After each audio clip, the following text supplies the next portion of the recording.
ओम नमः शिवाय। जय श्री राम। राधे राधे मित्रों, कैसे हैं आप सभी लोग। आशा करता हूँ हमेशा की तरह कुशल मंगल से होंगे, अच्छे होंगे, स्वस्थ होंगे, दूसरों की सहायता कर रहे होंगे, अपने परिवारजनों मित्रों के साथ खुशी खुशी जीवन व्यतीत कर रहे होंगे। ऐसी दुआएं मनोकामना मैं भगवान से आप लोगों के लिए हमेशा से करता हूँ। मैं अंकित आप सभी लोगों का आपके अपने चैनल में हार्दिक स्वागत करता हूँ, अभिनंदन करता हूँ। दोस्तों, आज आपके सामने फिर से प्रस्तुत हूँ गीता माधुर्य, जो कि गीता प्रेस गोरखपुर से स्वामी राम दास जी ने की बहुत अच्छी व्याख्या की हुई है। प्रश्न उत्तर शैली में गीता के हर एक अध्याय को बड़ी सुंदर हिंदी भाषा में समझाया है प्रश्न उत्तर के सामने। तो वही मैं आपको जो है पढ़ के सुनाता हूँ। तो उसी क्रम में आज जो है हम लोग 5वां अध्याय देखेंगे। तो अगर अभी तक आपने पिछले अध्यायों को नहीं सुना है तो प्लीज़ मैं आपसे गुजारिश करूँगा, रिक्वेस्ट करूँगा कि आप जाके पहले के 4 अध्याय को सुनिए, उसके बाद यहाँ पे आके कंटिन्यू करिए। तो आपको और भी अच्छा इंटरेस्ट आएगा और समझ में आएगी चीज़ें। ठीक है, तो चलिए भगवान का आह्वान करते हैं, देन उसके बाद स्टार्ट करते हैं। तो वक्रतुंड महाकाय सूर्यकोटि समप्रभा निर्विघ्नं कुरु मे देव सर्वकार्येषु सर्वदा। जय श्री गणपति बप्पा मोरया। तुमेव माता च पिता त्वमेव, तुमेव बंधु च सखा त्वमेव, तुमेव विद्या द्रविणं त्वमेव, तुमेव सर्वं मम देव देव। जय श्री गणेशाय नमः। तो दोस्तों, गीता माधुर्य मन लगाकर ध्यान लगाकर सुनिए। गीता माधुर्य का 5वां अध्याय। सियावल रामचंद्र की जय। ओम नमो नारायण। ओम नमो भगवते वासुदेवाय। जय राधे कृष्ण। जय सीताराम। जय शिव पार्वती माता। जय लक्ष्मी नारायण भगवान की जय। ओम श्री परमात्मने नमः। 5वां अध्याय। आप देखिए क्या प्रश्न कर रहे हैं अर्जुन जी श्री कृष्ण जी से, कि अर्जुन बोले कि हे कृष्ण, कभी तो आप कर्मों के त्याग की अर्थात सांख्य योग की प्रशंसा करते हैं और कभी कर्म योग की। अतः इन दोनों साधनों से जो निश्चित कल्याणकारक हो वह मेरे लिए कहिए। ये ऐसा प्रश्न सुनकर श्री कृष्ण जी अर्जुन का उत्तर देते हैं। क्या देते हैं देखिए, सुनिए। भगवान बोले, सांख्य योग और कर्म योग ये दोनों ही श्रेष्ठ हैं, परंतु इन दोनों में भी सांख्य योग की अपेक्षा कर्म योग श्रेष्ठ है। फिर अर्जुन जी प्रश्न करते हैं, कर्म योग श्रेष्ठ क्यों है भगवान। फिर श्री कृष्ण जी उत्तर देते हैं इसका, सुनिए कि हे महाभावो, जो किसी से भी राग और द्वेष नहीं करता है वह कर्म योगी नित्य ही सन्यासी जानने योग्य है, क्योंकि द्वंद्वों से रहित होने से वह सुखपूर्वक संसार बंधन से मुक्त हो जाता है। यह सुनकर अर्जुन जी ने फिर प्रश्न किया श्री कृष्ण जी से, आपने कहा कि दोनों श्रेष्ठ हैं, तो क्या दोनों की फल प्राप्ति में कोई भेद नहीं है। यह ऐसा प्रश्न सुनकर श्री कृष्ण जी ने क्या कहा, सुनिए। बेसमझ लोग ही सांख्य योग और कर्म योग को अलग अलग फल वाले कहते हैं, पंडित बुद्धिमान लोग नहीं, क्योंकि इन दोनों में से किसी एक में भी स्थिति होने पर साधक दोनों के फल को प्राप्त कर लेता है। अर्थात जो फल सांख्य योगी को प्राप्त होता है वही फल कर्म योगी को भी प्राप्त होता है। इसलिए जो सांख्य योग और कर्म योग को फल में एक देखता है वही ठीक देखता है। उसके ऐसा उत्तर सुनकर अर्जुन जी ने क्या प्रश्न किया कि जब दोनों का फल एक ही होता है तो फिर कर्मयोग श्रेष्ठ कैसे है। तो इसका उत्तर सुनिए, श्री कृष्ण जी क्या देते हैं कि हे महाभावो, कर्म योग के बिना अर्थात सिद्धि असिद्धि में सम हुए बिना सांख्य योग का सिद्ध होना समरूप स्वरूप में स्थित होना कठिन है, परंतु मननशील कर्मयोगी सिद्ध असिद्धि में सम होकर शीघ्र ही समरूप ब्रह्म को प्राप्त कर लेता है। यह सुनकर अर्जुन जी फिर पूछते हैं कि वह कर्मयोग से ब्रह्म को कैसे प्राप्त कर लेता है। तो श्री कृष्ण जी कहते हैं कि इंद्रियों को जीतने वाला, निर्मल अंतःकरण वाला, शरीर को वश में करने वाला तथा संपूर्ण प्राणियों में अपने आप को स्थित देखने वाला कर्मयोगी कर्म करता हुआ भी कर्मों से लिप्त नहीं होता, अर्थात परमात्मा को प्राप्त हो जाता है। फिर सुनकर अर्जुन जी ने क्या प्रश्न किया कि सांख्य योगी कर्मों से कैसे निर्लिप्त रहता है।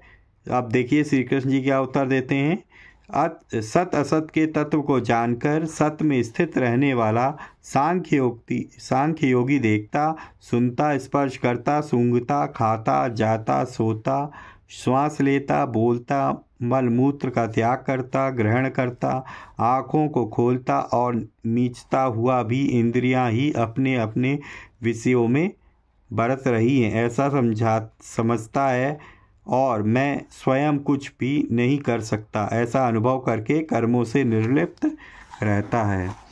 ऐसा सुनकर अर्जुन जी फिर क्या प्रश्न कर रहे हैं? कर्म योगी और सांख्य योगी दोनों ही कर्मों से निर्लिप्त रहते हैं, ऐसे निर्लिप्त रहने का और भी कोई उपाय है क्या?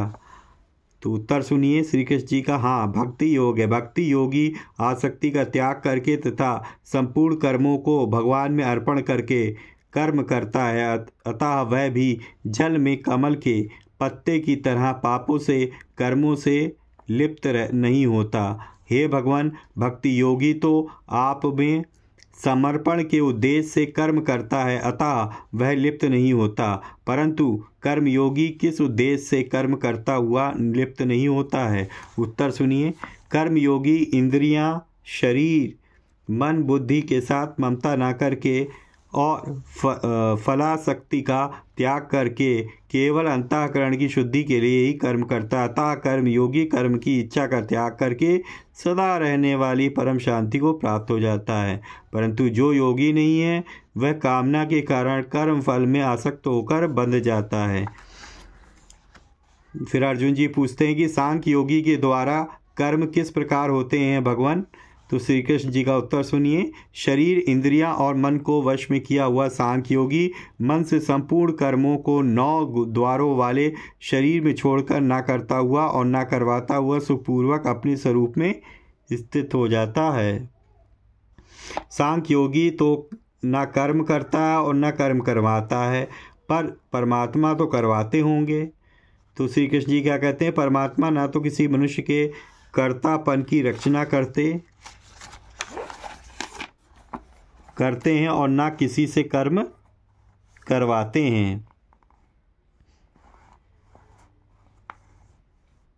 और ना कर्म फल के साथ किसी का संबंध ही जोड़ते हैं, परंतु मनुष्य अपने अपने स्वभाव आदत के अनुसार ही कर्म करते हैं और अपने को उन कर्मों का कर्ता मान लेते हैं। फिर कर्म फल के साथ संबंध अपने आप ही हो जाता है। फिर अर्जुन जी पूछते हैं, वे परमात्मा किसी के कर्तापन आदि की रचना नहीं करते, पर प्राणियों के कर्म फल को तो ग्रहण करते ही होंगे? ऐसा प्रश्न सुनकर श्री कृष्ण जी बोले कि सर्वव्यापी परमात्मा किसी के भी पाप और पुण्य कर्म को ग्रहण नहीं करते, किंतु अज्ञान के द्वारा स्वरूप का ज्ञान ढका हुआ होने से वे जीव मोहित हो जाते, अर्थात अपने को कर्मों का कर्ता और भोक्ता मान लेते हैं, जिससे वे जन्मते मरते नहीं हैं।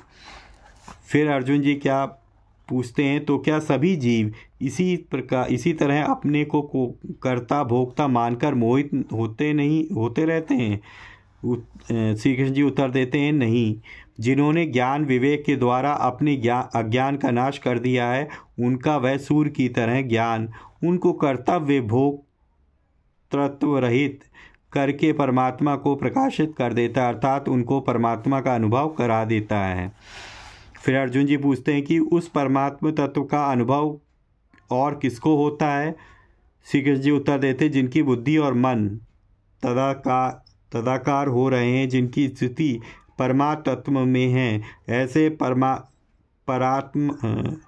परमात्म परायण साधक ज्ञान के द्वारा पाप पुण्य से रहित होकर परमात्मा को प्राप्त हो जाते हैं, उनका फिर पुनर्जन्म नहीं होता।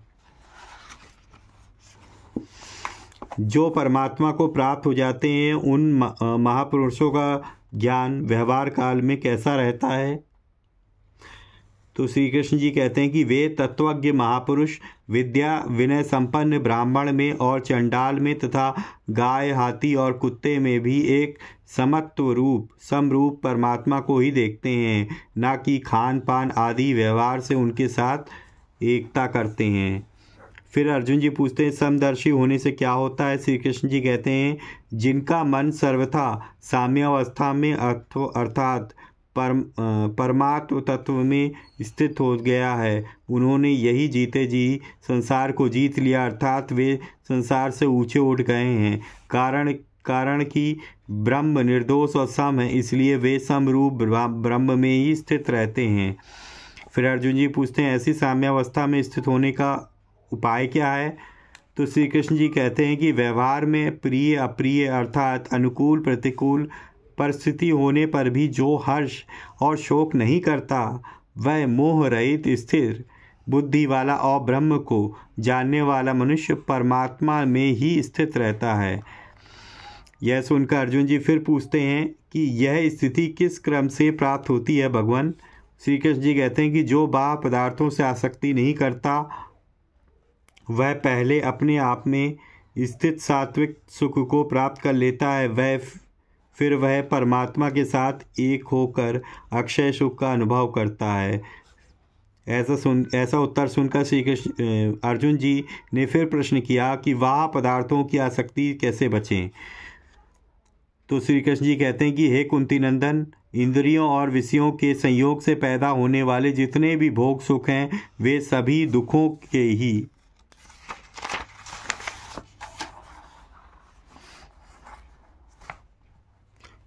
के ही कारण हैं और आदि अंत वाले आने जाने वाले, इसलिए विवेकी मनुष्य उनमें रमण नहीं करता है।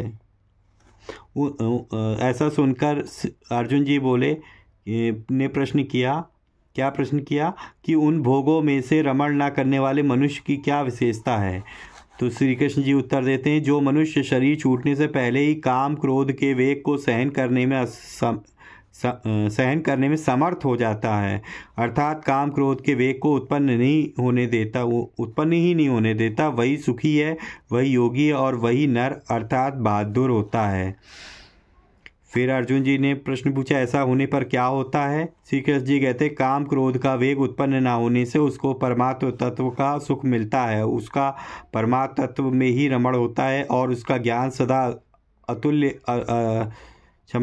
अलुप्त रहता है। ऐसा वह ब्रह्म स्वरूप हुआ साधक शांत ब्रह्म को ही प्राप्त हो जाता है। फिर अर्जुन जी पूछते हैं कि उस शांत ब्रह्म को और कौन प्राप्त होते हैं? श्री कृष्ण जी कहते हैं कि जिनके शरीर इंद्रियां मन बुद्धि वश में हैं, जिनकी संपूर्ण प्राणियों के हित में रति हैं, जिनके मन की सब दुविधाएं संशय मिट गई हैं और जिनके पाप नष्ट हो गए, ऐसे विवेकी साधक निर्वाण ब्रह्म को प्राप्त हो जाते हैं। फिर अर्जुन जी देखिए क्या प्रश्न कर रहे हैं श्री कृष्ण जी से, निर्वाण ब्रह्म को प्राप्त होने वालों के लक्षण क्या होते हैं? श्री कृष्ण जी कहते हैं वे काम क्रोध से सर्वथा रहित होते हैं, उनका मन वश में नहीं होता, वे स्वरूप का साक्षात्कार किए हुए होते हैं। ऐसे सांख्य योगियों को जीते जी और मरने के बाद निर्वाण ब्रह्म ही प्राप्त होता है। फिर अर्जुन जी पूछते हैं कि यह निर्वाण ब्रह्म किसी दूसरे साधन से भी तो प्राप्त किया जा सकता है क्या? तो श्री कृष्ण जी का उत्तर सुनिए कि हाँ, ध्यान योग से प्राप्त किया जा सकता है।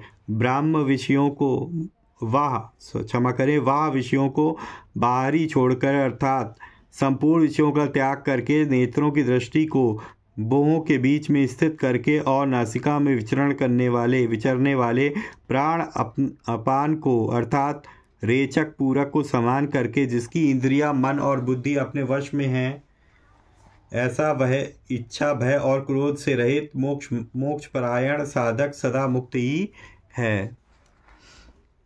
फिर अर्जुन जी पूछते हैं कि और भी कोई दूसरा सुगम साधन है जिससे सब सुगमता पूर्वक मुक्त हो जाए? ऐसा प्रश्न सुनकर श्री कृष्ण जी उत्तर देते हैं कि हाँ, भक्ति योग है जो मुझे संपूर्ण लोकों का महान ईश्वर, संपूर्ण प्राणियों का परम सुहृद, स्वार्थ रहित, दयालु और प्रेमी तथा संपूर्ण यज्ञों और तपों का भोक्ता ज्ञान लेता है, दृढ़ता से मान लेता है और अर्थात अपने को भी कभी भोक्ता नहीं मानता, उसे परम शांति को प्राप्ति हो जाती है। सियावर रामचंद्र की जय। ओम नमो नारायण।